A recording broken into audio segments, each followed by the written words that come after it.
Welcome to a celebration of K-State's first book and common work of art for 2020. I'm Kathrine Schlageck, Associate Curator of Education at the Marianna Kistler Beach Museum of Art, and tonight I'm joined by Tara Coleman, Web Services Librarian, Associate Professor at Kansas State University Libraries, and Coordinator of K-State's first book program. Under normal circumstances, this would be a party at the museum. But we're hoping that we can at least share with you the first book and the common work of art tonight, and hope that you will enjoy learning a little bit more about us with you. Before we start tonight, I'd like to begin with an acknowledgement that the museum and university stand on the homeland of Native peoples, and that this land was taken from them by violence and broken promises. If you have questions for us tonight, please enter them under the Q&A, which you can locate at the bottom of the screen. And we will have several points during the program where we will go and address questions. If you want to see or enter comments, you can click on the chat function at the bottom of your screen. That would also be the place if you're having some technical difficulties. This is being closed caption, and that is available for anybody who wants it. The closed captioning button is at the bottom of your screen on the right-hand side. This program is being recorded and will be available on the museum's YouTube access channel, and you can get that from our website at beach.ksu.edu. All right, next slide, please. So, Tara, thank you so much for joining us this evening. Could you tell us first a little bit about the First Book Network at K-State? Yes, thank you so much for inviting me. The K-State First Book is part of our university experience, first year experience program at K-State First. And it's a program whose goal is to help transition students from high school to college. And we do it in several ways. The way the Common Reading program does it is by selecting a book that we can use to have a common experience among students, with their families, with their professors, their RAs, and other people on campus. Great, and you can see here some of the sort of the range of the first books that we've had over the years. Can we go to the next slide, and maybe Tara, you can tell us a little bit about this year's first book. Yes, when we were looking for a book, we always pick a theme, and the theme for 2020 was STEM stories. So untold stories and people you might not be aware of in STEM. And this book floated to the top, and we were so excited to have it be our common read this year. It tells the story of William, who essentially DIYs a windmill that helps bring electricity to his family and to his village. This is a true story about a young man who saw a problem and took it upon himself to help find a solution when not as many other, let's say, adult people in his world were able to do it. So we're really excited by this book, and we're hoping that it will be an inspiration for our students when it comes to challenges that they might be seeing in their world right now. Next slide, please. So I have been impressed that for many years now, every time we pick a book, you pick a common work of art that goes along with it. And I love that you give us access to this in the community. Could you talk a little bit about the book that the art that you selected this year? So we started participating in the Common Book program in 2013 with Ready Player One. And that was a big year because we really tied the gaming in that year. And if you look at that bottom right-hand corner, you can see a work by Gordon Parks that shows a young man who's masked, who's kind of hiding his identity. And it was sort of a perfect match for Ready Player One. And so what we try to do as a staff is to read the book and choose some works of art. Some years we've been able to have First Book come in and help us. This year was a little hard just with everything going on. But we've chosen either a single work or a set of works that we feel sort of resonate well with that first book. So next slide. This is this year's work. I love this. It reminds me so much of what I saw growing up living in Kansas. Can you talk a little bit about why you selected a windmill? So we have myriad windmills in our collection, obviously being a museum that sort of reflects Kansas art. So there were tons to look at. What we liked about this particular piece by Shirley Smith, who was a Kansas artist. She grew up in Kansas. She went to KState. She was a communications and drama major at KState. She went on to New York City and was a model and an actress. And as she started losing her hearing, she took up art. And one of the things that was really interesting about her work is she never really lost her love of Kansas and the environment there. And particularly in the 1980s, she started coming back to Kansas to visit her brother, and later after he passed away, to stay in a little trailer on a friend's farm and to paint works that really reflected Kansas. So we loved this particular artist because we felt like her sort of connection to Kansas, the earth and farming, was really similar to William's. The other thing that I particularly liked, and I think when we get to the children's book, you'll see it, is that this piece has really nice resonance with the illustrations that are done by Elizabeth Zunon, who is the illustrator of the children's version of this book. And she grew up on the Ivory Coast. And I think as we read the book and we see her versions of the windmill, you'll see that there's a sense of movement in this piece that she captures in a slightly different way, but that the movement of the windmill is really, really important. So next slide. So these are just a few more pieces by Shirley Smith to show you sort of her Kansas background. And these are all pieces that are in our collection. So at this point, if anybody has questions about either the book or the artist, we would love to answer them. While you type, I want to say that the center photo reminds me so much of winters when I was learning to drive at 16 and going on country roads and seeing nothing but posts and fields and the sky just never ending. And it's so, I don't know, it's so beautiful to me. I love it. Yeah, I think, so much of our collection at the museum has this wonderful way of sort of matching the experiences that many of us have. Question is where does Shirley Smith live now, and is she currently an artist? And unfortunately, Shirley Smith passed away. And one of the wonderful things, we set up a really great relationship with her, so we were able to get a number of pieces from her estate.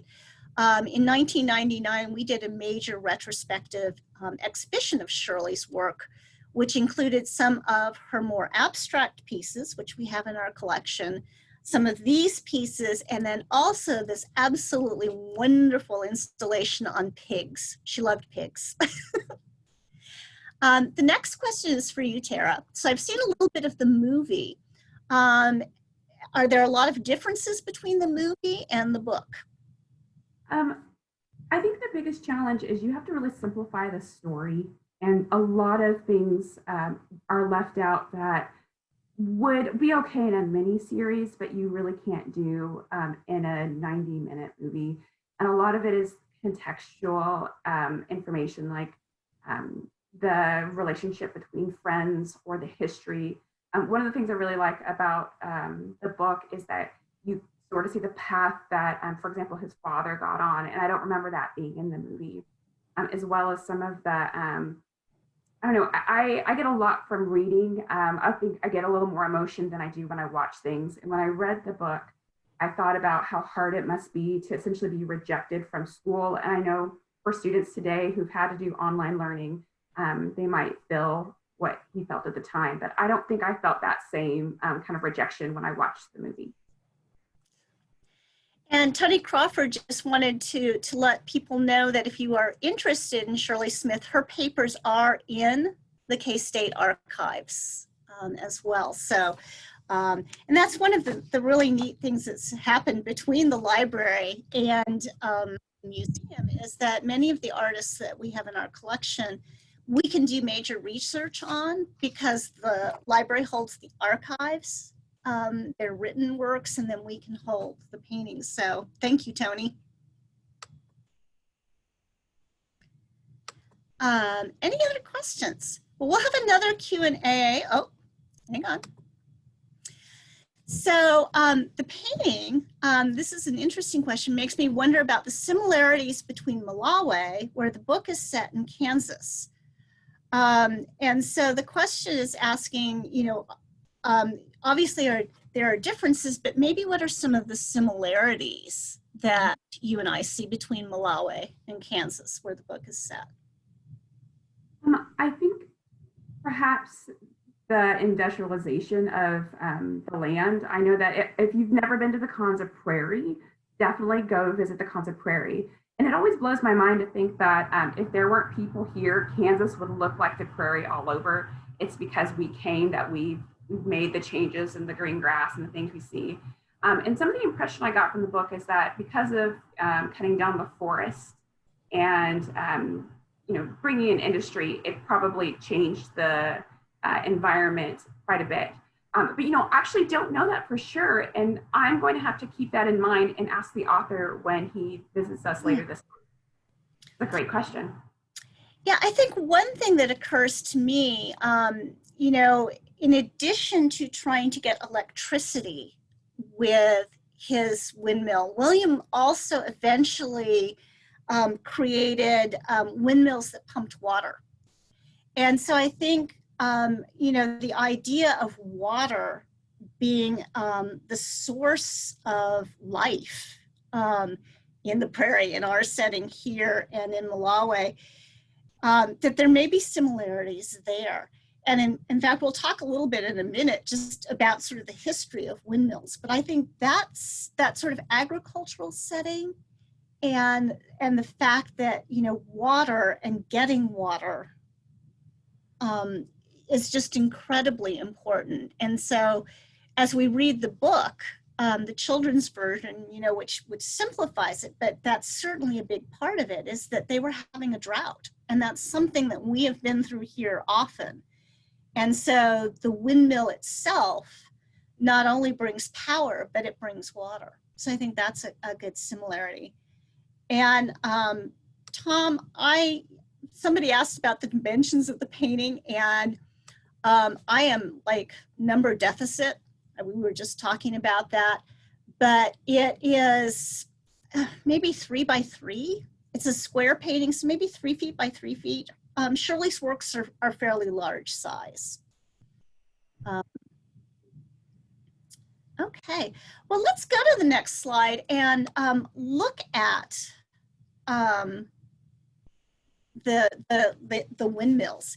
And we did have somebody just make a comment that she felt that the book was maybe less, let me go back here, that the book is less emotional than the movie, that she felt that she really, you know, got teared up at the movie. So just a few more, just so you can see, there were obviously lots of choices from our collection for windmills, but I thought it was kind of interesting to just think about the history of windmills. And it really starts with sailing ships, the idea of harnessing the wind for power.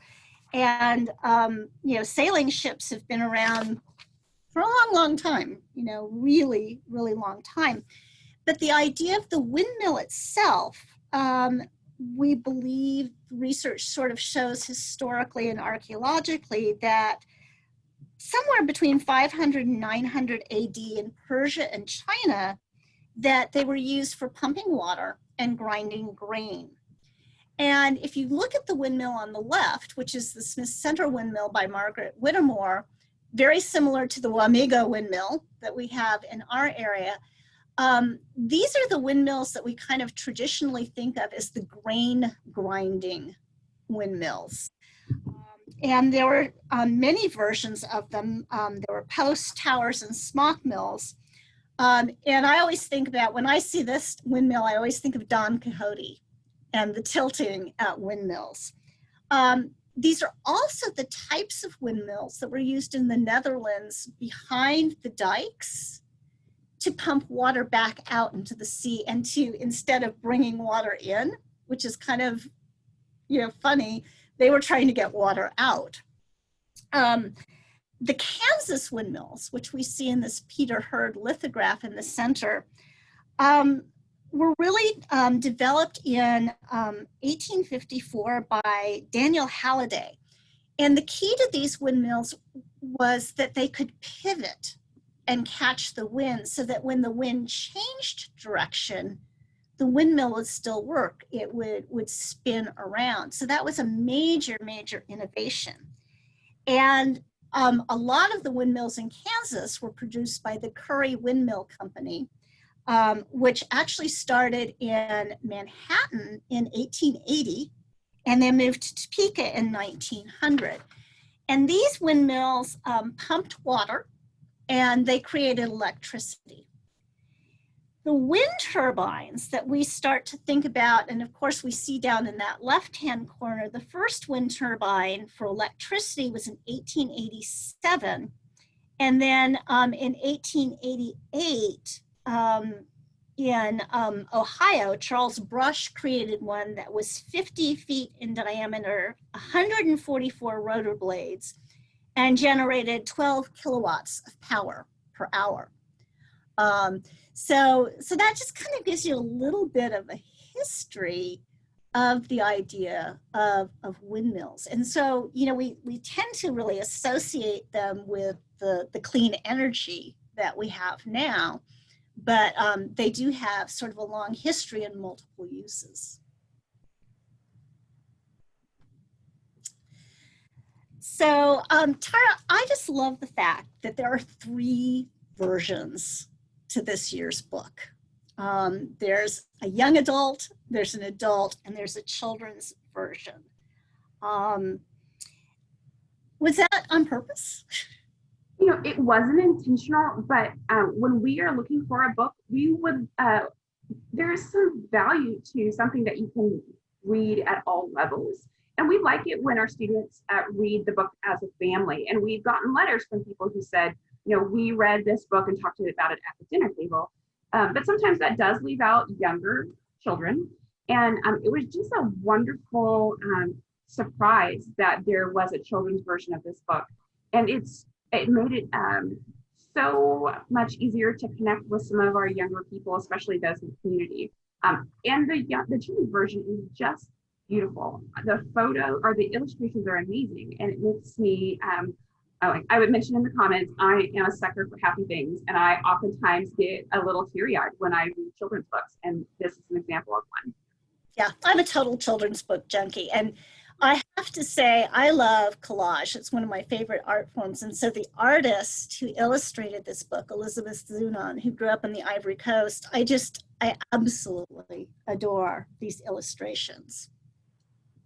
So we are actually going to go ahead and read the book. So if we could get the next slide, please. Oops. So this is The Boy Who Harnessed the Wind by William Kamkwamba and Brian Mueller, who is the person who has collaborated with him to get his story out in all 3 versions, with pictures by Elizabeth Zunon. And it is the true story of a boy whose great ideas lit up his home and inspired his world. Next slide, please. In a small village in Malawi, where people had no money for lights, nightfall came quickly and hurried poor farmers to bed. But for William, the darkness was best for dreaming. Next, please. He dreamed of building things and taking them apart. like the trucks with bottle cap wheels parked under his bed, and pieces of radios that he'd crack open and wonder, if I can hear the music, where's the band? His grandpa's tales of magic also whispered in the pitch black of his room. Witch planes passed through the window while ghost dancers twirled around the room, as if 100 men were inside their bodies. Next.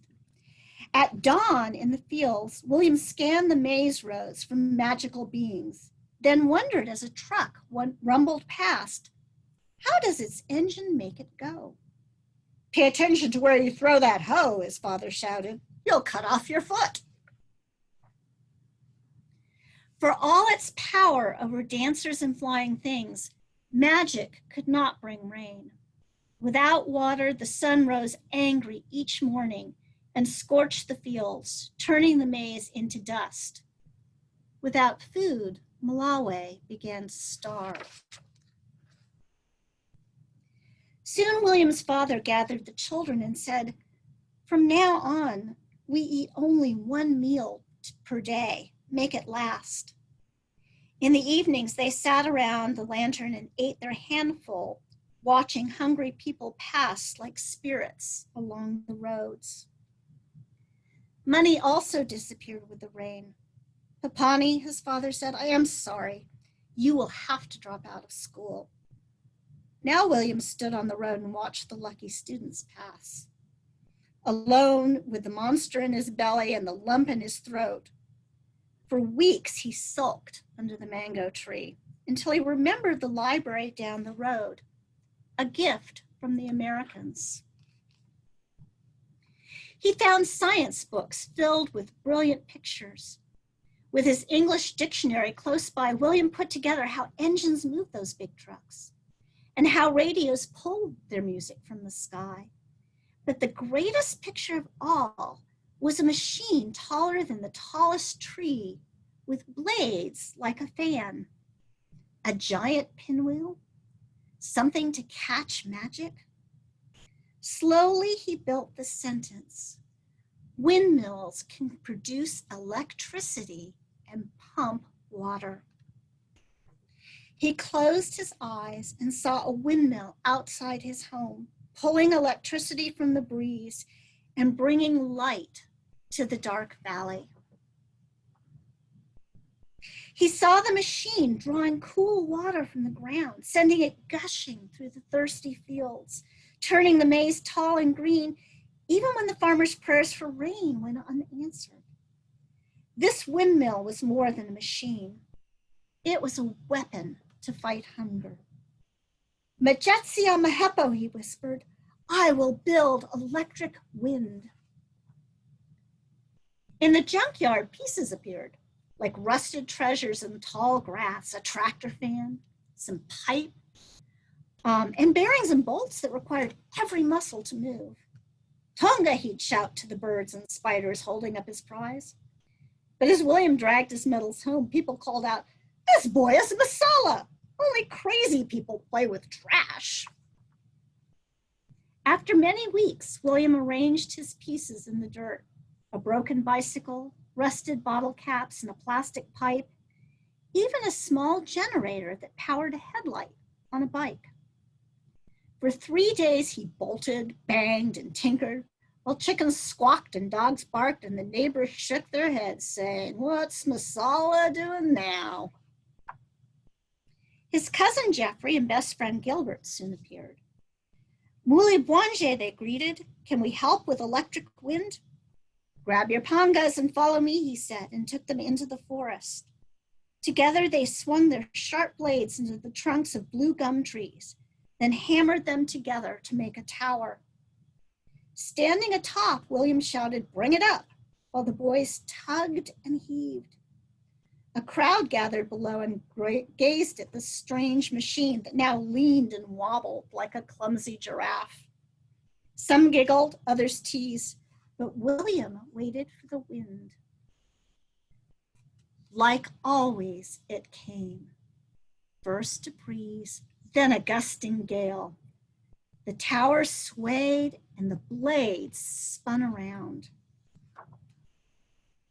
With sore hands once slowed by hunger and darkness, William connected wires to a small bulb which flickered at first, then surged as bright as the sun. Tonga, he shouted, I have made electric wind.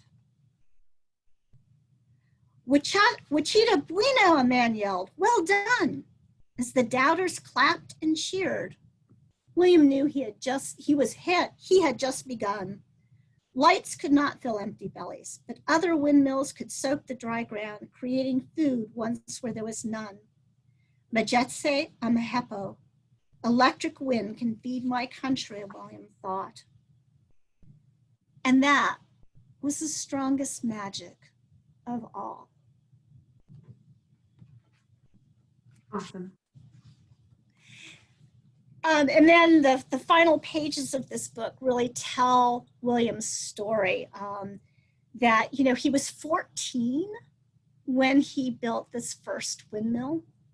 And then he first used it for power. And then later on, he built something that he called the green machine that was used to pump the water for his village. And he became noticed. And people started helping him. And then he started doing TED Talks and graduated from Dartmouth College. So it's a real story of sort of magic and success for this young man. Next slide, please. And we'll go one more.